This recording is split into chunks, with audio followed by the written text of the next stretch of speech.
Ako'y kawaan, o mahal kong Diyos, sang-ayon sa iyong kagandahang loob. Mga kasalanan ko iyong pawiin, ayon din sa iyong pag-ibig sa akin.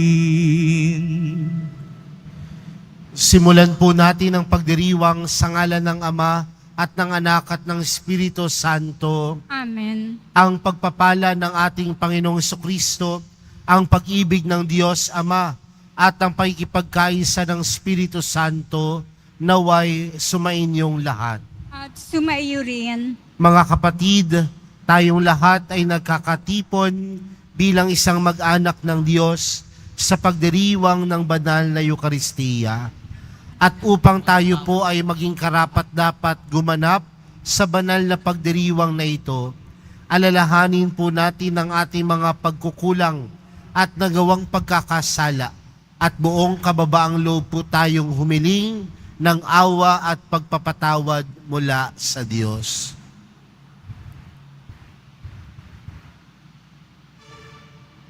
Sinugong tagapagpagaling sa mga nagsisisi, Panginoon, kaawaan mo kami. Panginoon, kaawaan mo kami. Dumating na tagapaganyayang mga makasalanan ay magsisi, Kristo, kaawaan mo kami. Kristo, kaawaan mo kami. Nakaluklok ka sa kanan ng Diyos Ama para ipamagitan kami. Panginoon, kaawaan mo kami. Panginoon, kaawaan mo kami.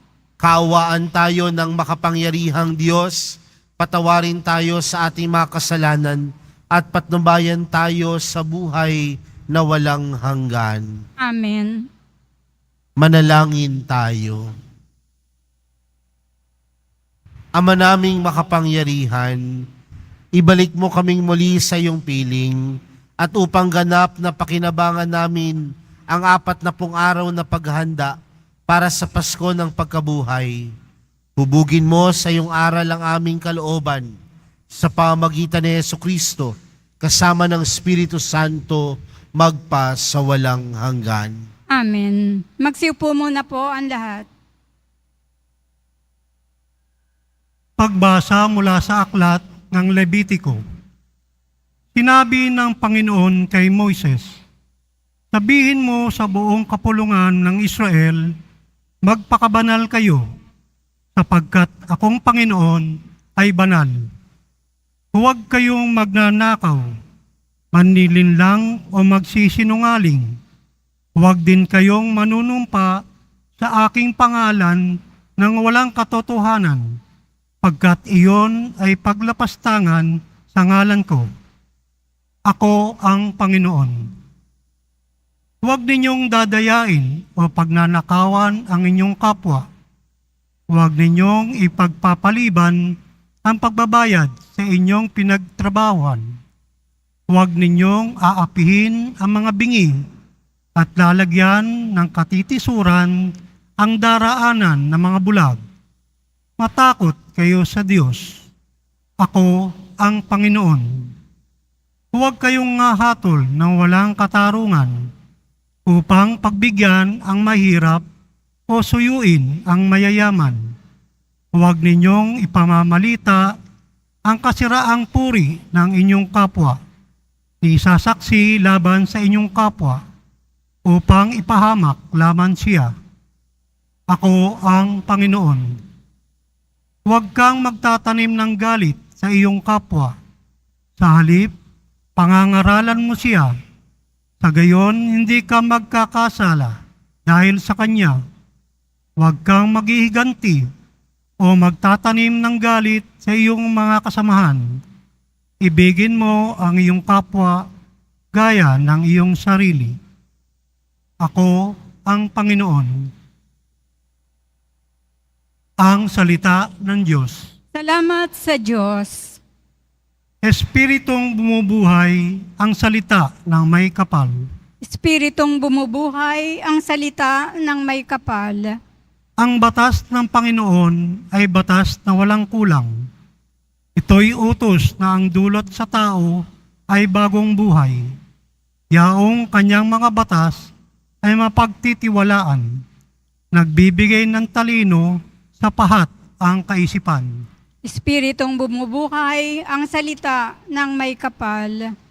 Ang tuntuning ibinigay ng poon ay wastong utos. Liligaya ang sinuman kapag ito ang sinunod. Ito'y wagas at matuwid pagkat mula ito sa Diyos. Pangunawa ng isipan, yaong bungang idudulot. Espiritong bumubuhay ang salita ng may kapal. Yaong paggalang sa poon ay mararapat at mabuti. Isang banal na tungkulin na iiral parati. Pati mga hatol niya ay matuwid, kahatulan. Kapag siya ang humatol, ang pasya ay pantay-pantay. Espiritong bumubuhay ang salita ng may kapal.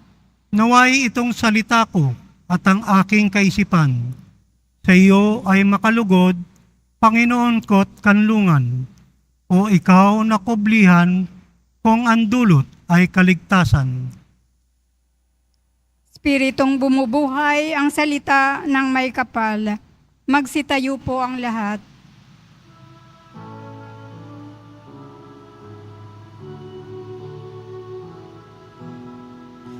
Nagpupuri kami sa'yo, Panginoong Hesu Kristo. Nagpupuri kami sa'yo, Panginoong Hesu Kristo. Ngayo'y panahong marapat, panahon ng pagliligtas, araw ngayon ng pagtawag,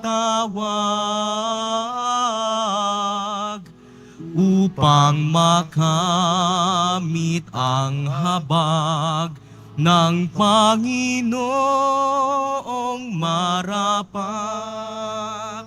Nagpupuri kami sa'yo, Panginoong Hesu Kristo. Sumainyo ang Panginoon. At sumaiyo rin. Ang mabuting balita ng Panginoon ayon kay San Mateo. Papuri sa iyo, Panginoon. Noong panahong iyon, sinabi ni Jesus sa kanyang mga alagad, darating ang anak ng tao bilang hari, kasama ang lahat ng anghel at luluklok sa kanyang maringal na trono. Sa panahong iyon, matitipon sa harapan niya ang lahat ng tao. Sila'y pagbubukod-bukurin niya, tulad ng ginagawa ng pastol sa mga tupa at mga kambing. Ilalagay niya sa kanyang kanan ang mga tupa at sa kaliwa ang mga kambing. At sasabihin ng hari sa mga nasa kanan, halikayo, mga pinagpala ng aking ama, pumasok na kayo at manirahan sa kahariang inihanda para sa inyo mula pa ng likhain ng sanlibutan. Sapagkat ako'y nagutom at inyong pinakain, nauhaw at inyong pinainom. Ako'y isang dayuhan at inyong pinatuloy. Ako'y walang may suot at inyong pinairamtan. Nagkasakit at inyong dinalaw. Ako'y nabilanggo at inyong pinuntahan. Sasagot ang mga matuwid, Panginoon, kailan po namin kayo nakitang nagutom at aming pinakain o nauhaw at aming pinainom? Kailan po kayo naging dayuhan at aming pinatuloy o kaya'y walang maisuot at aming pinaramtan? At kailan po namin kayo nakitang may sakit o nasa bilangguan at aming dinalaw? Sasabihin ng hari, sinasabi ko sa inyo, nang gawin ninyo ito sa pinakahamak sa mga kapatid kong ito ay sa akin ninyo ginawa. At sasabihin naman niya sa mga nasa kaliwa, lumayo kayo sa akin, mga sinumpa. Kayo'y pasaapoy na di mamamatay, na inihanda para sa diablo at sa kanyang mga kampon. Sapagkat ako'y nagutom at hindi ninyo pinakain, nauhaw at hindi ninyo pinainom. Ako'y naging isang dayuhan at hindi ninyo pinatuloy. Ako'y nawala ng maisuot at hindi ninyo pinaramtan. Ako'y may sakit at nasa bilangguan at hindi nyo dinalaw.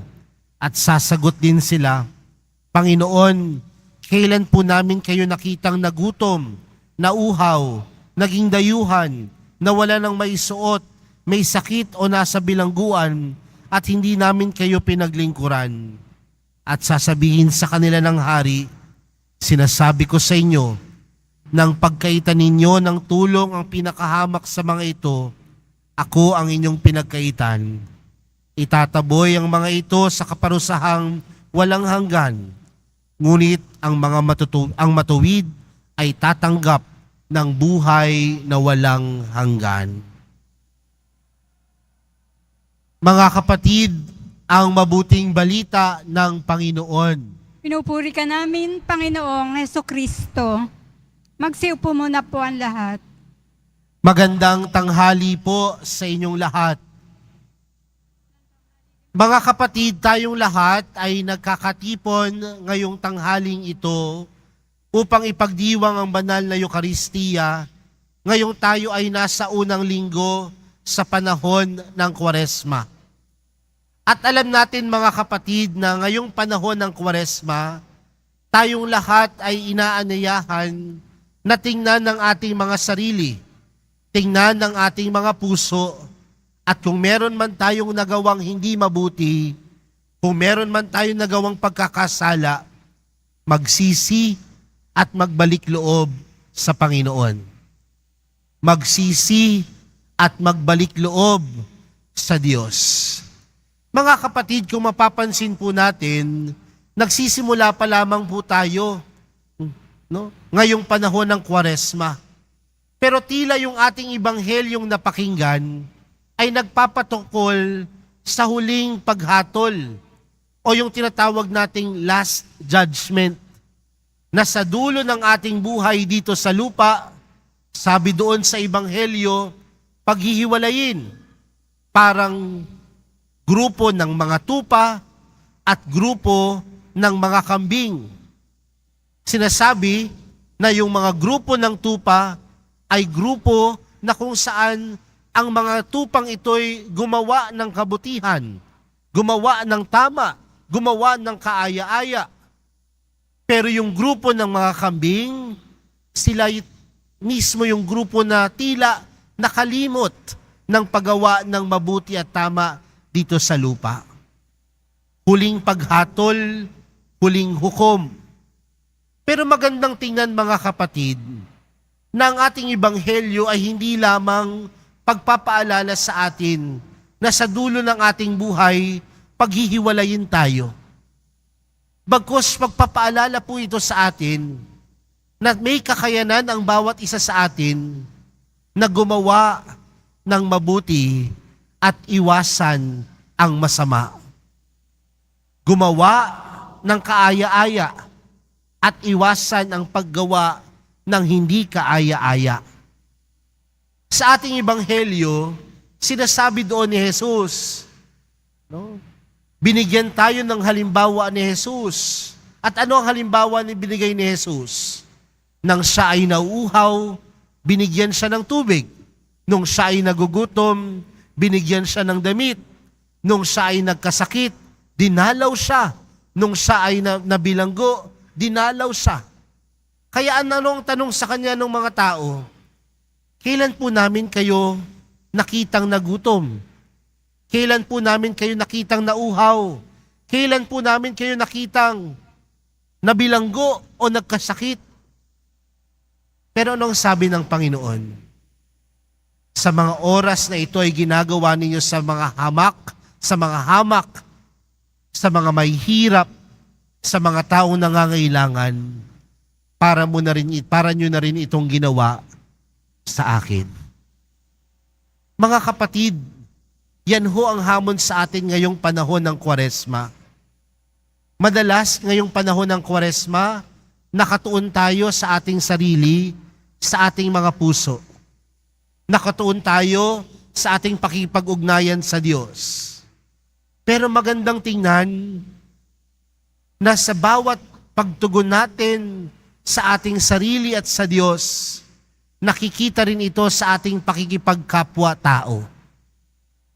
Magandang tingnan mga kapatid, ang ating ugnayan sa Diyos dapat nakikita din sa ating pakikipag-ugnayan sa ating kapwa.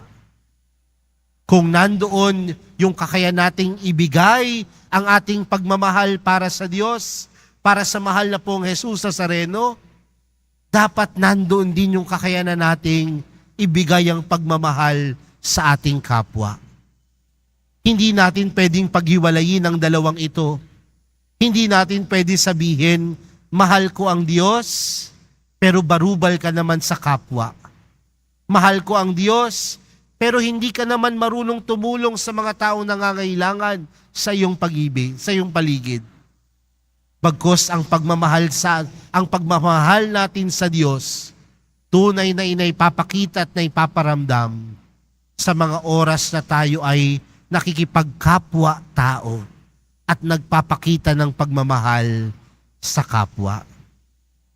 Kung ano ang ginagawa natin sa kapwa natin, ganun din ang nakikita ng Diyos. Kung puro ka pagmamahal sa kapwa mo, para mo na ding sinabing tunay na pagmamahal ang meron ka para sa Diyos. Kung ano ang ginagawa sa kapwa, yun ang ginagawa natin sa Diyos. Kaya hayaan natin mga kapatid, na ngayong panahon ng Kwaresma, pagsumikapan natin. At ano yung pagsusumikap na dapat nating gawin? Pagsumikapan nating piliin ang mabuti. Pagsikapan nating gumawa ng tama. Pagsikapan nating makipagkapwa-tao. Pagsikapan nating mahalin ang ating kapwa. Dahil sa pagmamahal natin sa ating kapwa, para na rin nating sinabing pagmamahal natin ito para sa Diyos. Ang pagmamahal sa Diyos, hindi lamang sa salita, kundi ang pagmamahal sa Diyos, nakikita sa ating pagkawang gawa. Uulitin ko po ha, ang pagmamahal sa Diyos, hindi lamang nakikita sa salita, bagkus ang pagmamahal sa Diyos, nakikita sa ating pagkawang gawa at paggawa ng mabuti sa ating kapwa. Sa pagpapatuloy po ng ating banal na misa para sa araw na ito, yan po ang hilingin nating grasya sa Diyos na ngayong panahon ng Kwaresma, ang pinipili natin ay ang Diyos. At sa pagpili natin sa Diyos, pinipili nating magkawang gawa at gumawa ng mabuti sa ating kapwa. Amen. Magsitayo na po ang lahat.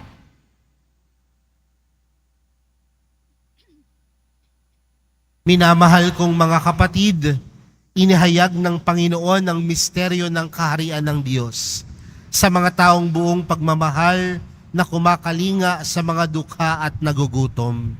Ang ating panalangin, Panginoon, dinggin mo kami. Panginoon, dinggin mo kami. Ang simbahan naway maging isang tahanan para sa mga naliligaw ng landas, ulila, mahihina at bigo. Manalangin tayo. Panginoon, dinggin mo kami. Ang mga mayayamang bansa naway taimtim na magsagawa ng mga hakbang upang makatulong sa pag-unlad ng mahihirap na bansa. Manalangin tayo. Panginoon, dinggin mo kami. Ang mga napariwara at mga itinakwil ng lipunan naway maakit sa kaharian ng Diyos sa pamamagitan ng ating pagkakawang gawa. Manalangin tayo. Panginoon, dinggin mo kami. sa ating mga tahanan, lugar ng hanap buhay at sa pamayan ng ating kinabibilangan, naway maipalaganap natin ang paghahari ng Diyos. Manalangin tayo.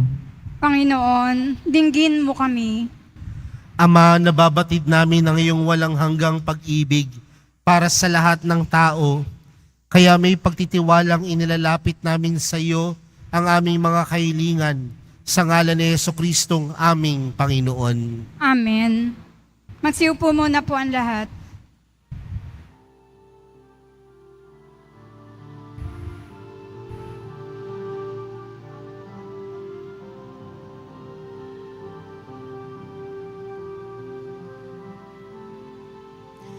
Sa iyo, Ama, aming handog ang tinapay at alak na ito, handog ng iyong bayang sumasamot, humihingi ng patawad mo. Sa pagsunod sa utos mo, nalulugod akong labis, di masukat ang galak ko, pagkat aking iniibig.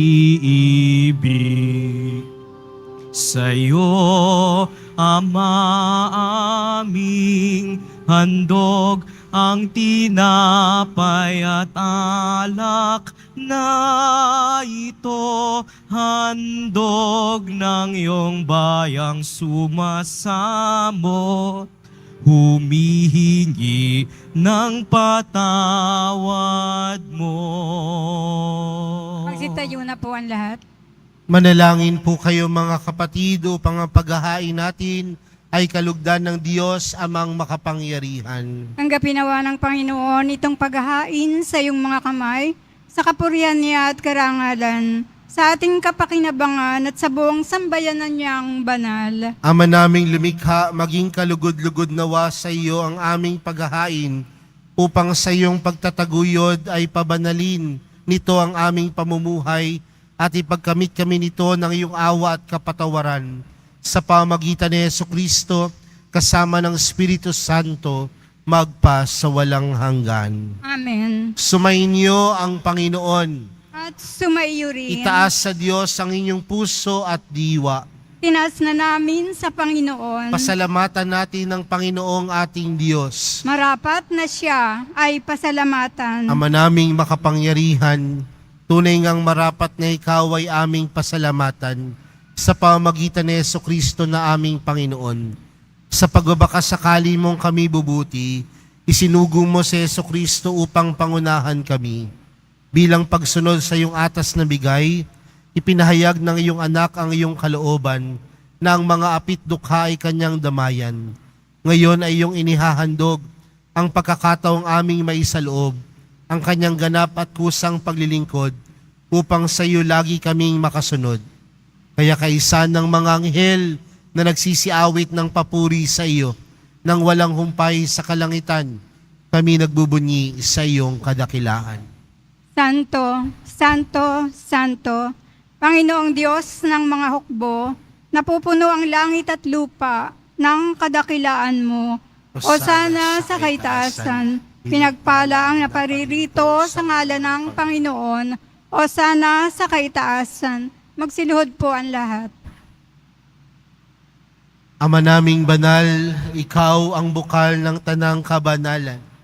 Kaya't sa pamagitan ng iyong Espiritu, gawin mong banal ang kaloob na ito upang para sa amin maging katawan at dugo ng aming Panginoong Hesukristo. Bago niya pinagtiis ang kusang loob na maging handog, hinawakan niya ang tinapay, pinasalamatan kanya, pinaghati-hati niya iyon, iniabot sa kanyang mga alagad at sinabi, tanggapin ninyong lahat ito at kanin. Ito ang aking katawan na ihahandog para sa inyo.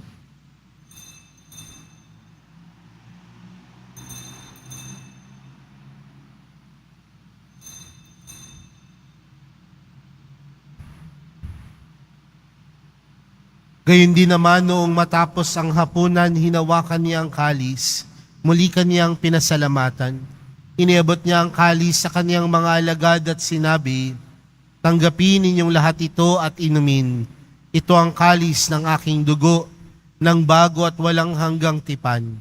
Ang aking dugo na ibubuhos para sa inyo at para sa lahat sa ikapagpapatawad ng mga kasalanan. Gawin niyo ito sa pag-alala sa akin."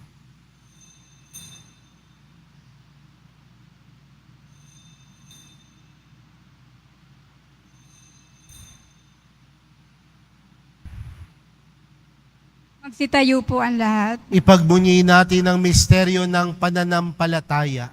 Si Kristo'y namatay, si Kristo'y nabuhay, si Kristo'y babalik sa wakas ng panahon. Ama, ginagawa namin ngayon ang pag-alala sa pagkamatay at muling pagkabuhay ng iyong anak. Kaya't inaalay namin sa iyong tinapay na nagbibigay buhay at ang kalis na nagkakaloob ng kaligtasan. Kami nagpapasalamat dahil kami iyong minarapat na tumayo sa harap mo para maglingkod sa iyo. Isinasamo namin kaming magsasalo-salo sa katawan at dugo ni Kristo ay mabuklod sa pagkakaisa sa pamagitan ng Espiritu Santo. Ama, lingapin mo ang iyong simbahang laganap sa buong daigdig. Puspusin mo kami sa pag-ibig kay San Francisco na aming Papa at ni Jose na aming Obispo at ng Tanang Kaparian. Alalahanin mo rin ang mga kapatid naming nahimlay nang may pag-asang sila'y muling mabubuhay, gayon din ang lahat ng mga pumanaw. Kaawaan mo sila at patuloyin sa iyong kaliwanagan. Kaawaan mo at pagindapatin kaming lahat na makasalo sa iyong buhay na walang wakas. Kaysa ng mahal na Birheng Maria na ina ng Diyos, ng kabiyak ng puso niyang si San Jose, kaysa ng mga apostol at ng lahat ng mga banal na namuhay dito sa daigdig ng kalugod-lugod sa iyo. May pagdiwang nawa namin ng pagpupuri sa ikararangal mo sa pamagitan ng iyong anak na aming Panginoong Hesukristo. Sa pamagitan ni Kristo, kasama niya at sa Kanya, ang lahat ng parangal at papuri ay sa iyo, Diyos Amang makapangyarihan, kasama ng Espiritu Santo, magpa sa walang hanggan. Amen. Lumapit po tayo sa Ama natin sa langit sa panalangin itinuro sa atin ni Jesus. Ama namin, sumasalangit ka, sambahin ang ngalan mo, mapasa amin ang kaharian mo, sundin ang loob mo, dito sa lupa para ng sa langit. Bigyan mo kami ngayon ng aming kakanin sa araw-araw at patawarin mo kami sa aming mga sala para ng pagkapatawad namin sa nagkakasala sa amin. At huwag mo kami paintulot sa tukso at iadya mo kami sa lahat ng masama. Hinihiling namin kami adya sa lahat ng masama, pagkalooban ng kapayapaan araw-araw, iligtas sa kasalanan, at ilayo sa lahat ng kapahamakan, samantalang aming pinananabikan ang dakilang araw ng pagkapahayag ng tagapagligtas naming si Hesukristo. Sapagkat iyo ang kaharian at ang kapangyarihan at ang kapurihan magpakailanman. Amen. Panginoong Hesukristo, sinabi mo sa iyong mga apostol, kapayapaan ang iniwan ko sa inyo, ang aking kapayapaan ang ibinibigay ko sa inyo. Tunghayan mo ang aming pananampalataya at huwag ang aming pagkakasala. Pagkalooban mo kami ng kapayapaan at pagkakaisa ayon sa iyong kalooban, kasama ng Espiritu Santo, magpa sa walang hanggan. Amen. Ang kapayapaan ng Panginoon ay laging sumainyo. At sumayo rin. Magbigayan po kayo ng kapayapaan sa isa't isa.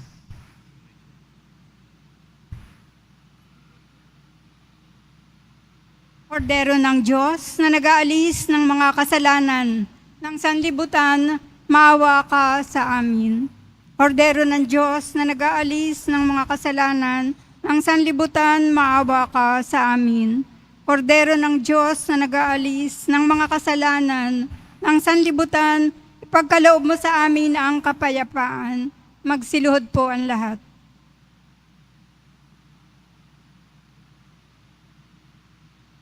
Narito si Jesus, ang kordero ng Diyos. Siya ang nag-aalis ng kasalanan ng sanlibutan. Mapalad ang mga inaanyayahan sa kanyang piging. Panginoon, hindi ako karapat-dapat na magpatuloy sa iyo, ngunit sa isang salita mo lamang ay gagaling na ako.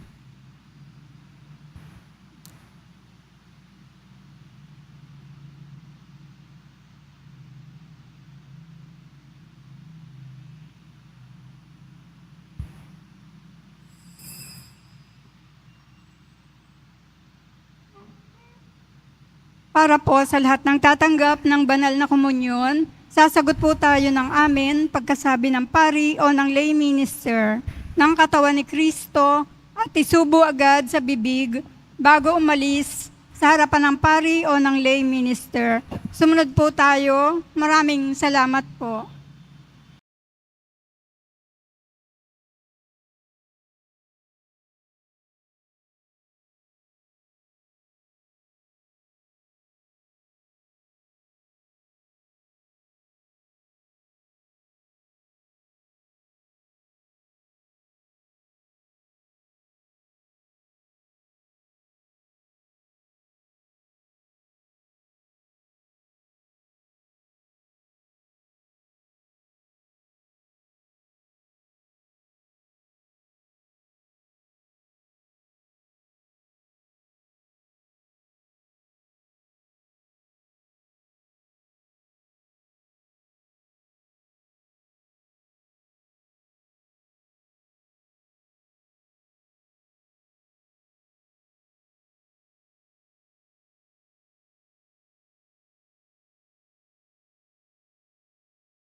Tangin tayo.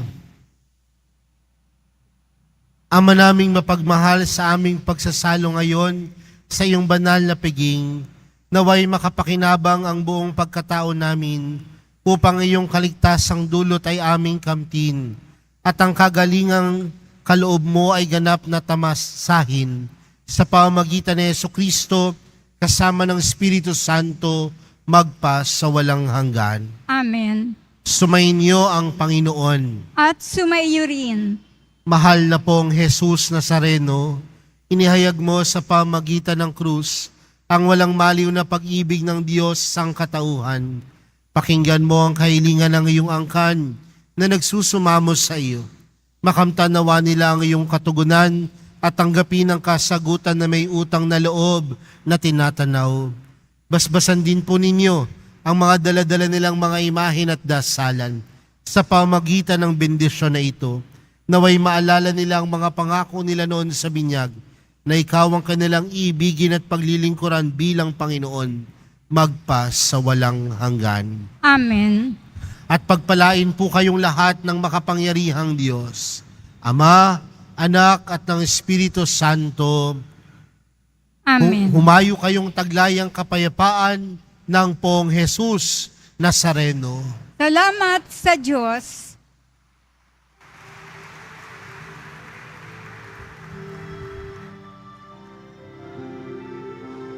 Nuestro Padre Jesus Nazareno, sinasamba ka namin, pinipintuho ka namin, aral mo ang aming buhay at kaligtasan. Nuestro Padre Jesus Nazareno, iligtas mo kami sa kasalanan. Ang krus mong kinamatayan ay sagisag ng aming kaligtasan. Nuestro Padre Jesus Nazareno, dinarangal ka namin. Nuestro Padre Jesus Nazareno, nilulwalhati ka namin. Nuestro Padre Jesus Nazareno, dinarangal ka namin. Nuestro Padre Jesus Nazareno, nilulwalhati ka namin.